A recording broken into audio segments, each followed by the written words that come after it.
예, 딥러닝 기본에 대해서 이제 강의를 시작하도록 하겠습니다. 어, 네. 보시면 딥러닝 알고리즘이 이제 우리나라에서 주목을 받기 시작한 건 이제 2016년 3월에 이제 알파고가 나오면서부터죠. 그래서 그때부터 많은 관심을 받았는데 사실 이렇게 사회적으로 많이 관심을 받는다해서 학문 쪽으로도 우리가 의미가 크다라고 할 수는 없는 거 아니겠습니까? 그래서 어떤 사람들은 이제 딥러닝이라는 게 뭐 예전에는 이미 있었던 거고 인공신경만 기반으로 있었던 거고 거기서 조금 더 나아간 뭐 형태이지 뭐 그렇게 뭐 대단한 거 아니다 뭐 이런 사람도 있었고 어떤 사람은 세계를 바꿀 뭐 혁신적인 기술이다 생각하는 사람도 있었습니다.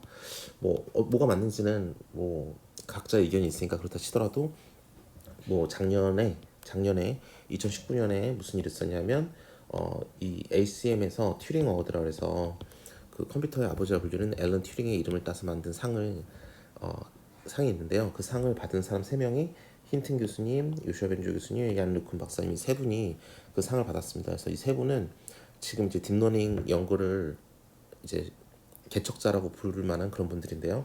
그래서 ACM이라는 단체에서 어떻게 표현했냐면 딥러닝 레볼루션을 표현했어요.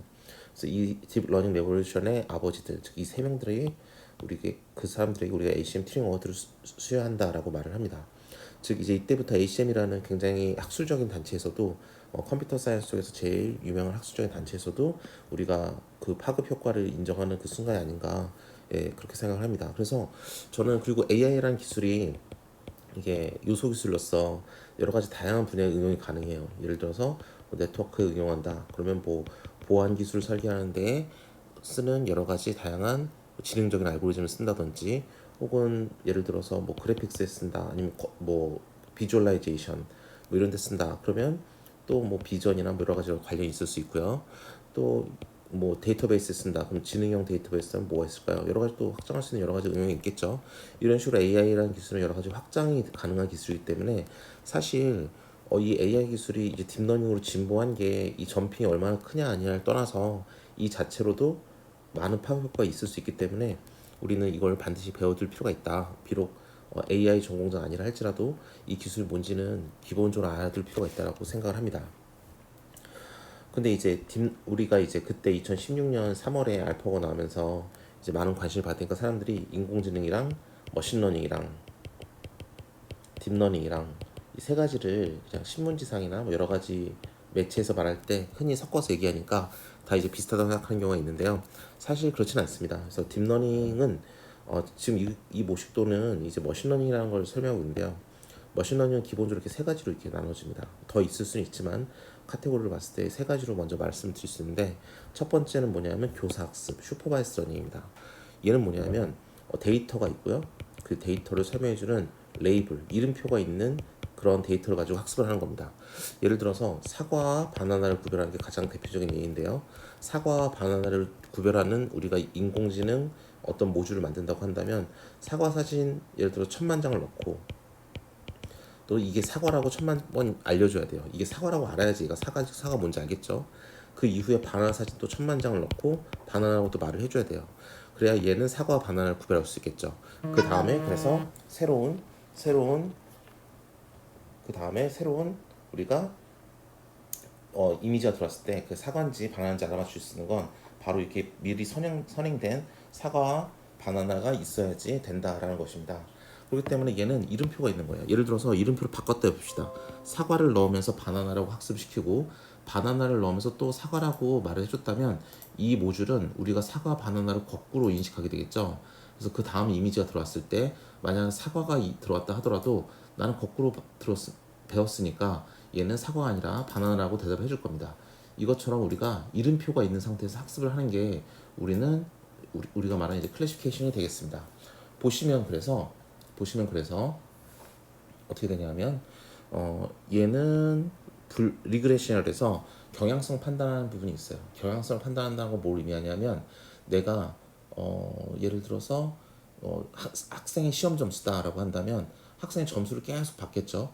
점수를 받고 있는데 뭐 어떤 시험을 봤는데 어떤 반에 1시간 공부하는 10점을 받고 2시간 공부하는 15점을 받고 3시간 공부하는 학생 40점을 받는다. 이런 식으로 이제 시험 점수의 경향성이 있을 때 그럼 그 점수가 예를 들어 이때 5시간 공부한 애들 몇 점을 받았을까요? 이런 문제가 들어오면 바로 이게 경향성을 판단하는 거죠. 이건 지금 인풋과 아웃풋이라는 사과와 이름표라는 이런 관계를 가지고 학습을 하기 때문에 이것도 슈퍼바이즈 러닝에 해당 사항이 있고 리그레션이라고 불립니다. 경향성 판단.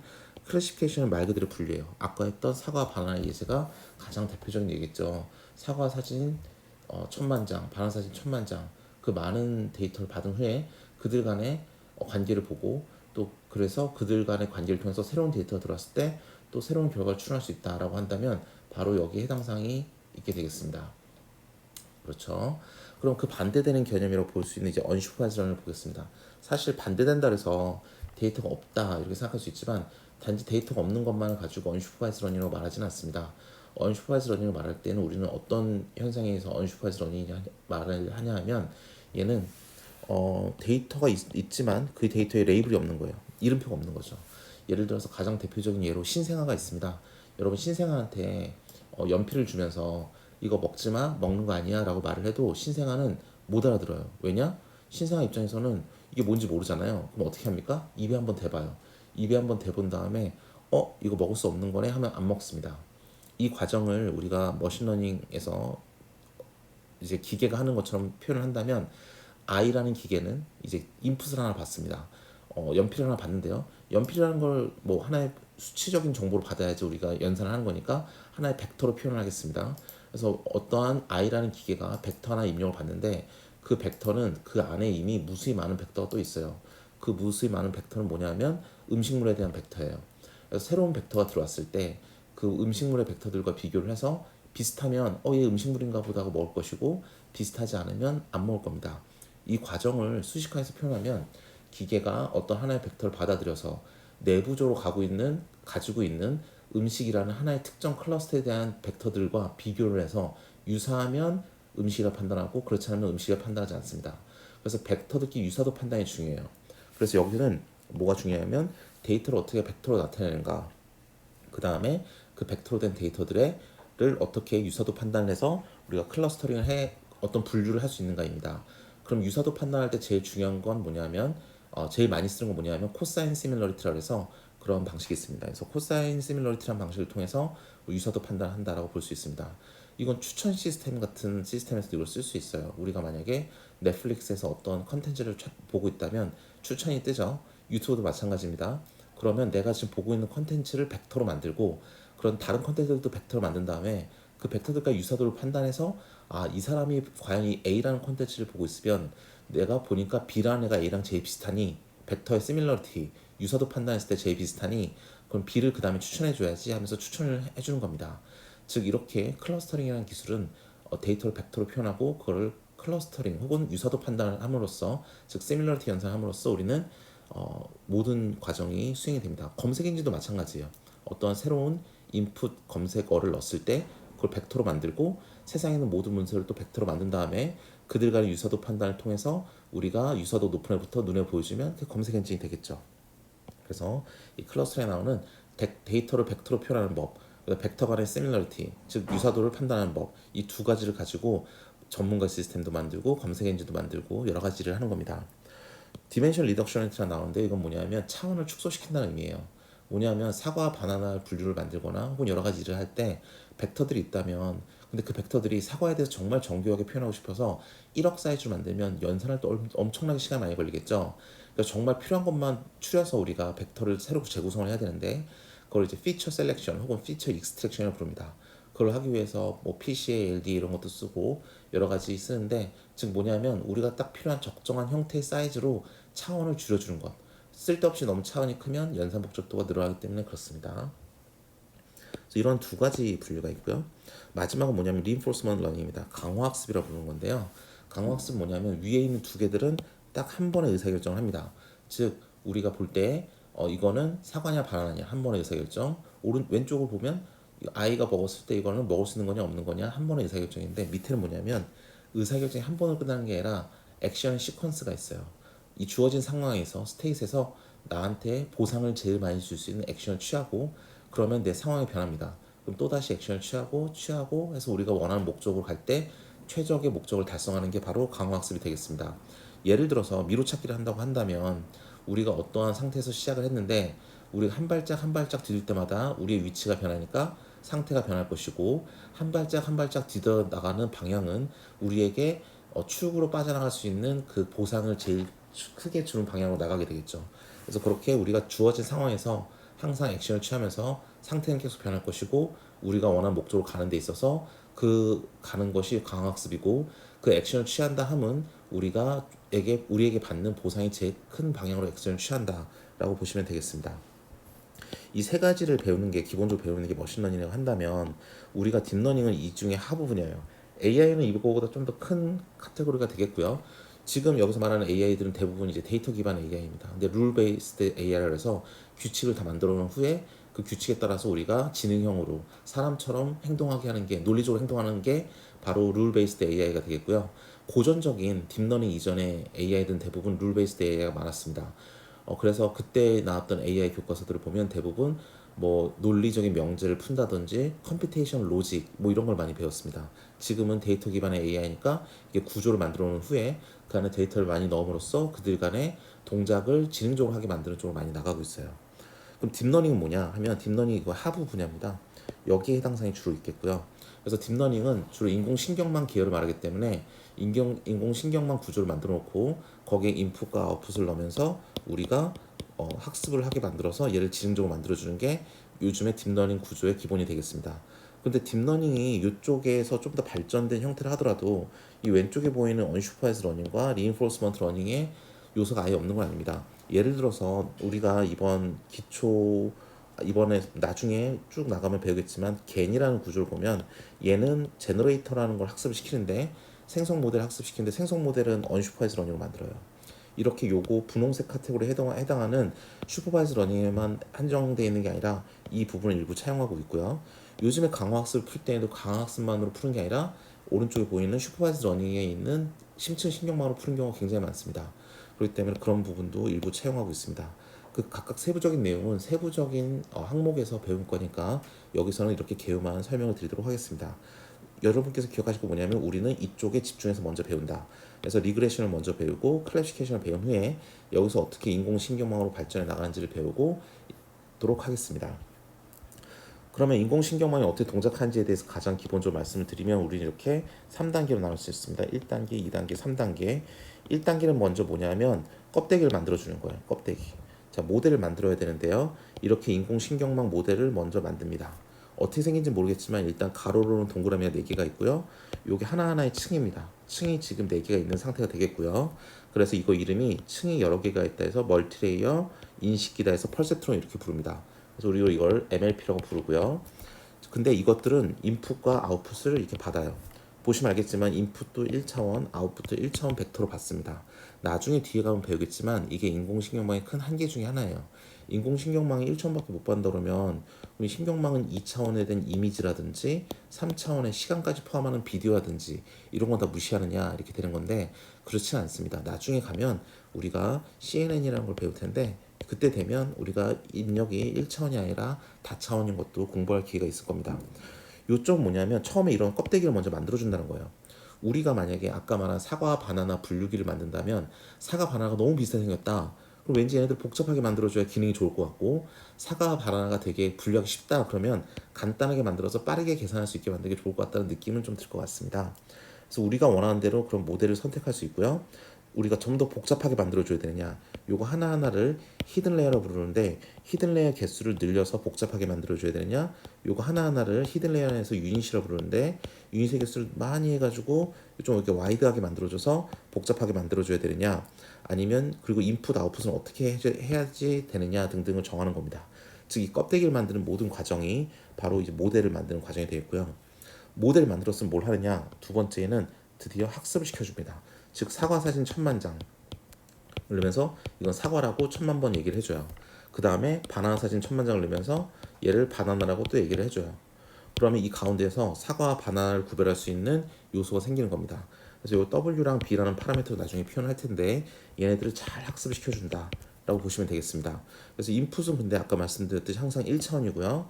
아웃풋은 또 원핫 인코딩이나 부르는 형태로 되어 있습니다. 각각에 대해서는 조만간 배우게 될 기회가 있을 겁니다. 그래서 이렇게 사과와 바나나를 잘 구별할 수 있게 천만장 천만장을 넣어주면서 얘네들이 알게 해요. 더 중요한 건 뭐냐면 세상에 사과는 그 무엇도 빨간색에 완전 진짜 정직한 빨간색에 완전 무결한 동그라미진 않습니다. 근데 사과 사진을 천만장 보다 보면 사과가 다양하게 생긴 했지만 기본적으로 빨갛고 동그란 것보다는 통계적인 그런 표준 모델을 얘네들은 가지게 돼요. 바나나도 마찬가지입니다. 바나나도 그 무엇도 완전 노란색에 완전 길쭉하진 않지만 얘는 바나나는 노랗고 길쭉한가 보다라는 그런 커먼 센스를 가지게 됩니다. 그렇게까지 많이 넣어주려면 우리는 여기 표현한 것처럼 제일 중요한 라지 스케일 데이터가 필요해요. 정말 많은 양의 데이터가 필요합니다. 아시겠죠? 그럼 마지막으로 뭘 하느냐? 아까 말씀드렸듯이 이 안에 있는 이 값은 W와 B를 다 학습을 했어요.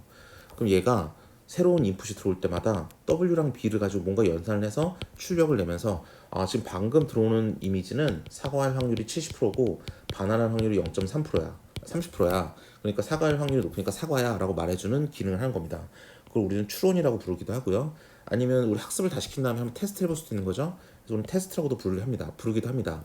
그래서 이건 이제 실제 상황에서 우리가 실제로 동작을 시키면서 보는 겁니다. 그래서 이렇게 사과랑 바나나들이 이렇게 막 지나다닐 때 그럼 걔네들이 CCTV로 딱딱 입력을 받아서 이렇게 이미지로 들어오게 되면 우리 이미 학습된 이 상수를 가지고 어떠한 연산을 통해서 얘가 사과일 확률과 바나나일 확률을 추론해내는데 그 중에서 제일 큰 걸 뽑아주면 그게 답이다 라고 하는 게 바로 이제 우리가 AI에서 말하는 추론 마지막 단계가 되겠습니다. 그런데 나중에 보면 우리 오버피팅하는 거 배울 겁니다. 이 오버피팅이라는 게 좀 중요한데요.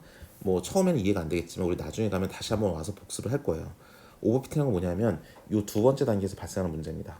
학습을 하는데 데이터가 많이 없어요. 예를 들어서 우리가 사과와 바나나를 구별하고 싶은데 마침 사과 데이터가 많이 없어요. 극단적으로 딱 하나의 사진밖에 없는데 공교롭게도 그 사진이 우리가 만약에 청사과라고 합시다. 그럼 녹색이겠죠.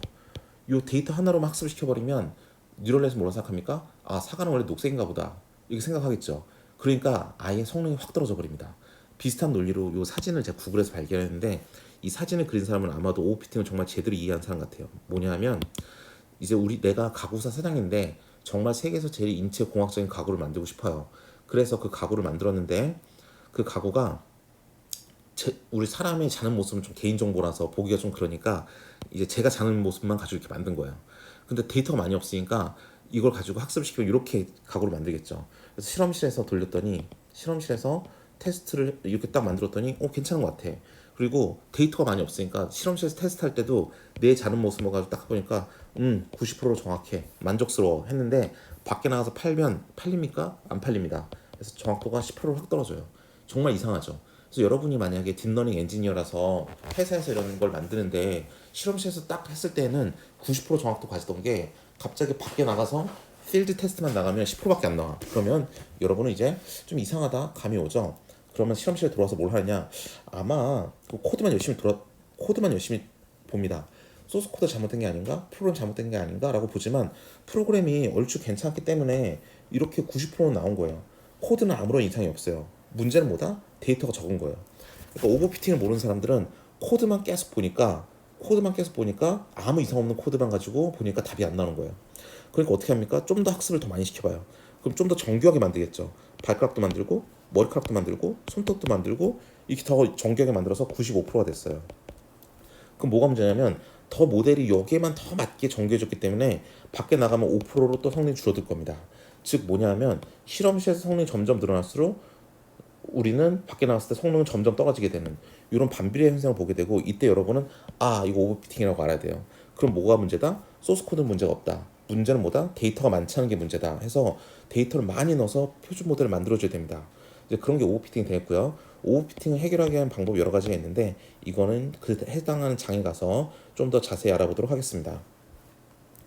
그리고 지금 이 시간에 다루진 않겠지만 우리가 딥러닝을 이제 기본적인 모델을 배우고 나면 여러 가지 변형을 배웁니다. CNN과 RNN이라고 해서 배우는데 CNN은 뭐냐면 이제 2차원이나 3차원 이미지를 인식하기 위한 겁니다. 그래서 우리가 2차원이 있으면 이 2차원 혹은 3차원 같은 1차원이 아니라 다차원 공간을 입력받기 위한 거예요.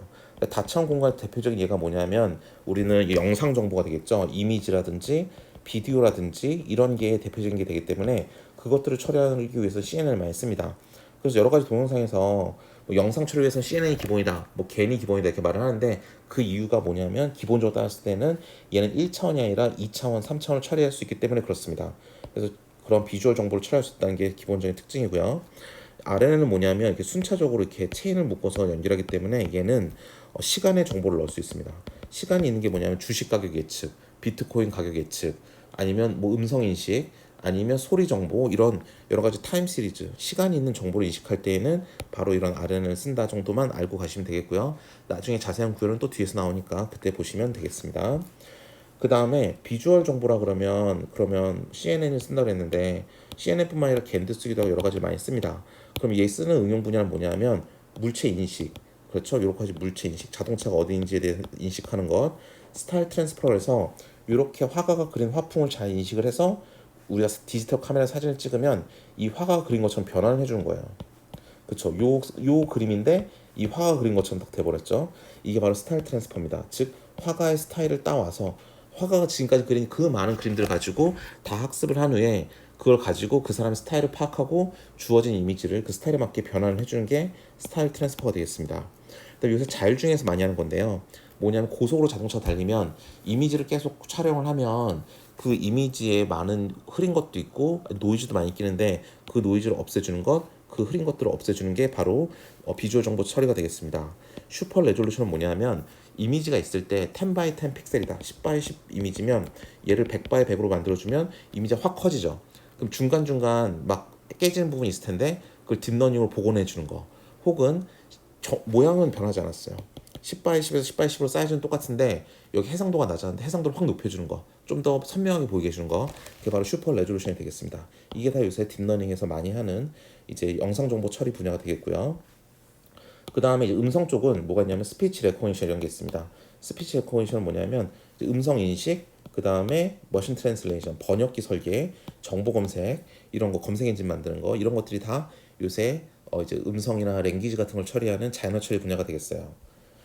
그다음 겐이라고 있는데 이게 굉장히 대단한 아이디어 중에 하나입니다. 그래서 뭐 최근 10년에 가장 유명한 딥러닝 알고리즘이 뭐냐 그럼 겐 이럴 정도로 굉장히 유명한 건데요. 뭐냐면 겐을 맨 처음 만든 아이언 구펠로라는 사람이 그 논문에 썼던 예제입니다. 예제를 보시면 위조지폐범이 있고 경찰이 있는데 위조지폐범이 처음에는 위조지폐가 어떻게 되는지 몰라요.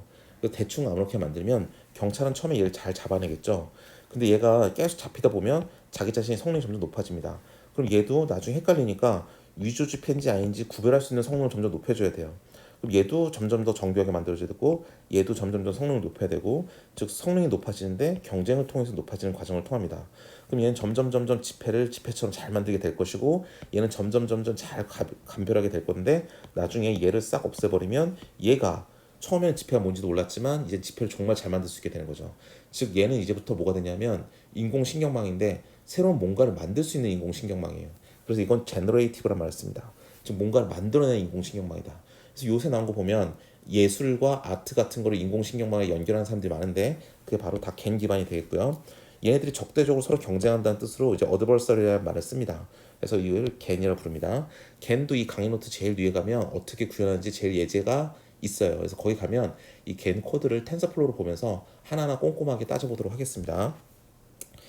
그러면 이제 이런 거를 할 건데 거기에 대해서 이제 소프트웨어를 어떻게 설치하는지에 대해서 한번 볼 거예요. 그런데 제가 이 다른 동영상에 보면 제가 콜앱 설치한 법을 말씀드려서 그냥 콜앱 쓰면 되거든요. 근데 그게 아니라 그냥 컴퓨터에 설치하겠다 그러면 설치하면 되는데 요즘 텐서플로우 2.0이 나왔습니다. 지금 2020년 6월에는 2.0이 나왔는데 뭐 API 버그도 있다라고 여러 가지 말이 있다 그래서 우리는 그냥 옛날에 1.5 버전을 쓰고 싶어요. 그러면 1.5 버전 같은 걸 쓰면 여기 코드는 아직 안정적이니까 써도 되는데 파이썬 3.5 버전과 아나콘다 3.5.2 버전이 필요합니다. 그래서 지금 파이썬 웹페이지 가시면 3.5 버전 당연히 없겠죠. 그래서 구글로 여기 있는 이름을 검색하셔서 어떻게 뭐 다운받으시면 두 가지를 이렇게 폴더 안에 다운받아서 두실 수 있습니다. 아나콘다는 우리가 텐서플로우나 케라스를 설치해서 돌릴 수 있는 기본적인 바탕이 되는 플랫폼이라고 보시면 되겠습니다. 그래서 처음에 이렇게 다운로드 이게 두 개를 다운로드 받으신 다음에 파이썬 더블 클릭하셔서 인스탈 끝내고요. 그다음에 콘다 이것도 아나콘다도 설치하셔야 되는데 얘는 우클릭을 하시면 보시는 바와 같이 관리자 권한을 실행할 수 있어요. 관리자 권한을 실행할 수 있습니다. 그래서 처음에 파이썬 설치할 때는 더블 클릭한 다음에 넥스트 끝까지 가면 되고요. 아나콘다는 어떻게 하면 되냐면 오른쪽 클릭하셔서 관리자 권한을 실행하고 그 다음에 클릭해서 끝까지 가시면 한 30분 기다리면 설치가 다 됩니다. 그러면 시작 버튼에 가서 아나콘다 프롬프트라고 타이핑을 하시면 어떤 검은색 창이 뜰 거예요. 거기다가 이제 텐서플로우 설치하겠다, 케라스를 설치하겠다 이렇게 타이핑하면 됩니다. 그래서 타이핑은 이 노란색으로 친구를 하면 되는데요. 그래서 콘다는 텐서플로우를 파이썬 3.5에서 설치하겠다라고 하면 되고, 그래서 pip 인스탈 텐서플로우, pip 인스탈 케라스를 하면 우리가 딥러닝을 프로그램할 수 있는 텐서플로우와 케라스를 모두 설치할 수 있습니다. 텐서플로우도 우리가 딥러닝을 위한 라이브러리고 케라스를 위한 케라스도 딥러닝을 위한 라이브러리인데요. 둘이 특성이 달라요. 텐서플로우는 뭐냐면 우리가 하나하나 꼼꼼하게 행렬 연산하면서 구현해줘야 되고요. 케라스는 이미 모든 레이어가 블록처럼 만들어져 있기 때문에 add라는 펑션을 통해서 레이어를 하나씩 쌓아주게 하면 됩니다. 케라스가 더 쉬워 보이고 더 빠르게 구현할 수는 있지만, 그래서 회사에서는 케라스 쓰는 게 좀 더 나아 보이지만 얘가 레이어에 디테일한 세팅을 하거나 우리 마음대로 고칠 수는 없기 때문에 만약 연구 목적 쓴다면 텐서플로우가 좀 더 낫고요. 최근에는 이제 파이토치도 많이 씁니다. 이 강의 노트는 텐서플로우와 케라스만 집중하고 있습니다. 자, 그럼 예제를 본다면 이렇습니다. 이게 처음 보는 예제인데요. 텐서플로우를 쓰고 싶다면 첫 번째 텐서플로우 STF를 써서 난 텐서플로우 쓰겠다라고 말을 해줘요. 그래서 원래 파이썬이면 3번째 라인 대신에 노드 1은 3, 4번째 라인에 노드 2는 5 이렇게 쓰면 되거든요. 근데 얘는 텐서플로우 그냥 많이 써보고 싶어요. 왜냐면 텐서플로우 첫 예제니까. 그래서 거기서 나는 상수를 선언할 거야. 값은 3이고 얘는 인티저형이야 라고 말을 하고 있고요. 나도 역시 상수를 선언할 거야. 값은 5고 인티저야 라고 말을 하고 있습니다. 노드 3은 뭐냐면 그 두 개를 add라는 함수에 넣어서 더하는 거죠. 그럼 파이썬 그냥 쓰면 노드 1 더하기 노드 2 이러면 되겠네요. 그래서 프린트 한 다음에 노드 3 하면 되는데 얘는 그렇지 않아요. 얘는 이렇게 하면 프린트 한 다음에 노드 3 쓰잖아요. 그럼 노드 3에 대한 값이 나오지 않습니다. 3 더하기 5는 값이 나오잖아요. 왜냐하면 얘네들은 다 텐서플로우에 의한 함수의 결과값이기 때문에 얘네들은 데이터 타입이 인티저라기보다는 텐서형이에요. 즉 이렇게 텐서 노드 1, 노드 2를 만든 다음에 걔네들을 add라는 함수에 넣어서 노드 3라는 새로운 텐서형을 만들었으니까 이 노드 3이라는 거는 얘네들은 다 텐서들이에요. 그래서 텐서들이 이렇게 방향성을 가지고 이렇게 흘러내려온다 해서 얘의 이름이 지금 텐서플로우인 겁니다. 그래서 얘네들은 어떻게 하냐면 이 진짜 값을 보고 싶으면 얘네들은 세션을 만들어줘야 돼요.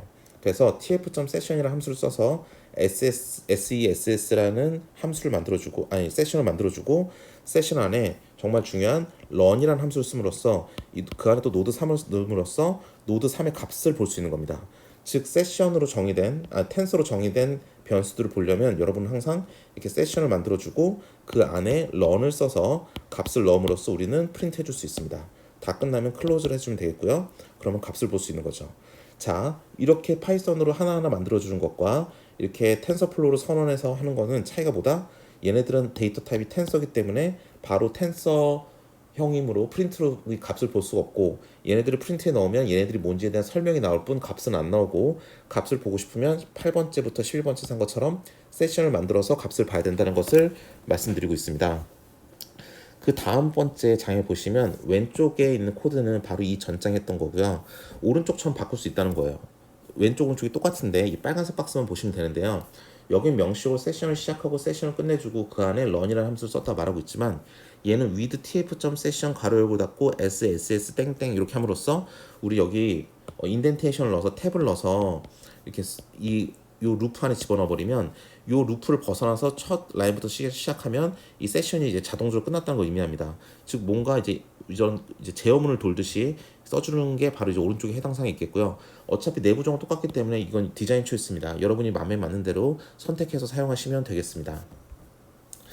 자, 그 다음에 배워야 될 건 이제 플레이스홀더예요. 플레이스홀더까지만 하시면 우리가 기본적으로 텐서플로우를 구현할 수 있는 준비가 어느 정도 됐습니다. 이 다음부터는 이제 예제를 하나씩 보시면 되는데요.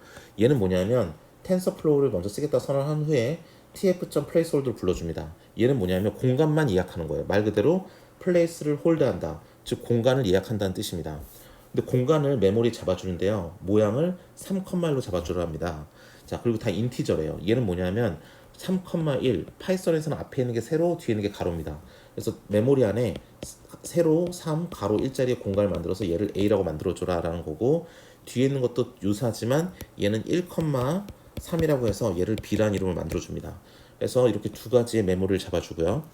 값을 먼저 안 알려주고 메모리만 잡는 이유는 뭐냐면 우리 옛날 그랬죠. 아까 딥러닝 구조를 만든 다음에 사과 사진 1000만 장, 바나나 사진 1000만 장을 넣는다 그랬어요. 즉 모델을 먼저 만들어준 다음에 그 안에 값은 넣지 않고 나중에 1000만 장씩 데이터를 따로따로 넣어줘야 되니까 일단 공간만 먼저 확보하는 이러한 명령어가 필요합니다. 그래서 플레이스홀더로 이렇게 공간을 확보하게만 만들어주고 나중에 명령어를 써서 그 안에다가 값을 넣어줄 수 있게 하는 게 기본 목적이 되겠습니다. 그런 다음에 C라는 건 뭐냐면 또 껍데기만 만들어서 이 A, B를 곱하게 만들어준 거예요. 3바이 1 행렬과 1바이 3 행렬을 곱하면 3바이 3 행렬이 나오겠죠. 그래서 C라는 것은 이런 모양이 생길 것이라는 것도 알고 있어요. 자, 그 다음에 세션을 만들어 돌리겠습니다. 세션 런을 하면 실행을 시킨다 그랬는데 보시면 알겠지만 얘네들이 다 지금 텐서형이 TF이기 때문에 다 텐서형이기 때문에 ABC 값을 보려면 다 세션을 만들어서 세션 런을 써줘야 돼요. 자, 세션 런 안에 뭘 실행시켰는지 보면 C라는 걸 실행시켰습니다. 나 이거 실행시켜야 되는데 값이 뭐니? 프린트할 거야. 값 좀 알려줘 그랬더니 그럼 C라는 뭐라고 대답할까요? C가 대답은 뭐라고 하냐면 나는 A랑 B를 곱한 거니까 보시다시피 여기서 여섯 번째 라인에서 보시다시피 나는 A랑 B를 곱한 거니까 AB 값을 줘. AB 값 주면 내가 프린트해서 출력해 줄게 라고 말하는 겁니다. 그래서 A 값을 넣기 위해서는 feed dict라는 걸 써요. feed는 뭘 먹여준다 라는 뜻이니까 값을 넣어준다는 뜻이 되겠고요. dict는 딕셔너리입니다. 즉 사전들, 통째로 묶어서 한 방에 넣어주겠다는 거예요. 그래서 A 값과 B 값을 보면 이렇게 써 있는데요. 보시면 알겠지만 A는 이렇게 써 있습니다. 이건 뭐냐면 파이썬에서는 대괄호 이렇게 크게 치면 이게 행렬이 됩니다. 그 안에서 대괄호가 하나씩 나올 때마다 위에서부터 하나씩 쌓아 내려가는 거예요. 즉 행렬을 이렇게 있었는데 맨 위에 층에는 3 하나, 그 다음 대괄호는 2 하나, 그 다음 대괄호는 1 하나. 그러니까 우리가 예상한 대로 3바이 1 모양으로 A가 들어가게 되겠고요. B 같은 경우는 보시면 알겠지만 행렬이 하나가 있고 대괄호가 크게 하나 있으니까 그 안에 대괄호가 하나밖에 없네요. 하나밖에 없는데 1, 2, 3이 나란히 이렇게 들어가 있습니다. 우리가 예상한 대로 1바이 3이 됐죠? 얘는 B에 딱 넣을 수 있는 구조가 됐습니다. 그러니까 나 C를 알고 싶어? 나는 C라는 애인데 나를 알려면 A와 B가 필요해. 그러니까 여기서 말씀드린 대로 feed dict로 A와 B를 이렇게 넣어주면 되겠습니다. 그럼 C는 이제 자기 값을 계산할 수 있으니까 이제 그 계산 결과를 표현하게 되겠죠. 그래서 여기 보시는 바와 같이 C라는 게 계산이 돼서 이런 값이 출력이 되게 될 겁니다. 이런 식으로 플레이스홀더를 구성해 주면 되고요. 이게 여기까지 알면 우리가 나중에 이제부터 시작할 모든 내용에 대해서 이제 구현이 가능한 상태다라고 보시면 되겠습니다. 그래서 이 다음부터는 하나씩 이론에 대해서 알아보도록 하겠습니다. 감사합니다.